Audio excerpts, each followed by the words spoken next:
Hello everyone, আপনারা সকলেই জানেন ইরানের সুপ্রিম লিডার আলী খামেনি আর বেঁচে নেই।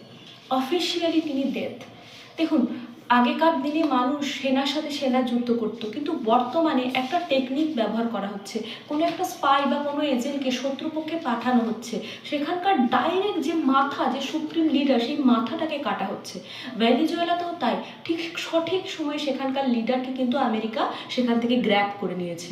এবং ইরানেরও তাই, ঠিক একই সময়, যে সময় আলী খামেনি তার পুরো পরিবার, তার মন্ত্রিমণ্ডল, তার ডান হাত বাঁ হাত, তার সমস্ত নেতাদের নিয়ে একসাথে বসেছিলেন, সঠিক টাইমে নিশ্চয়ই কোনো গদ্দার বা কোনো এজেন্টের কাছ থেকে ইনফরমেশন পেয়ে আমেরিকা ইসরায়েল ঠিক সঠিক টাইমে সেখানে বোমা নিক্ষেপ করে তাদেরকে পুরো খতম করেছে।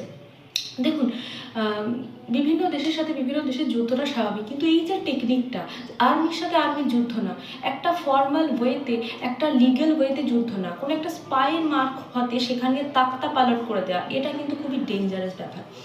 সব থেকে বড় কথা হচ্ছে, তারা কিন্তু ছোট ছোট বাচ্চাদেরও ছাড়েনি, নিরীহ মানুষের ওপরেও কিন্তু টার্গেট করা হয়েছে।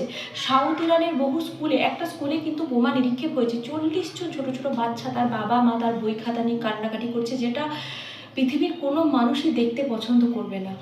আমাদের ভারতীয়, বহু ভারতীয় মুসলিম, প্রায় লক্ষ লক্ষ মুসলিম ভারতীয় আমাদের ভাই বোনেরা সেখানে ফেসে আছে ইরানে। অ্যাজ আ ভারতীয় আমার কনসার্ন শুধুমাত্র আমাদের ভারতবাসীরা বাড়ি ফিরুক, এটাই আমি চাই।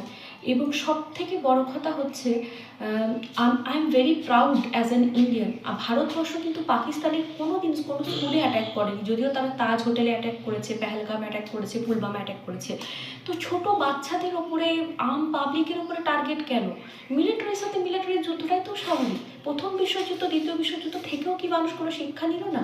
যুদ্ধ কোনো সমাধান নয়, যুদ্ধ নিজেই একটা সমস্যা।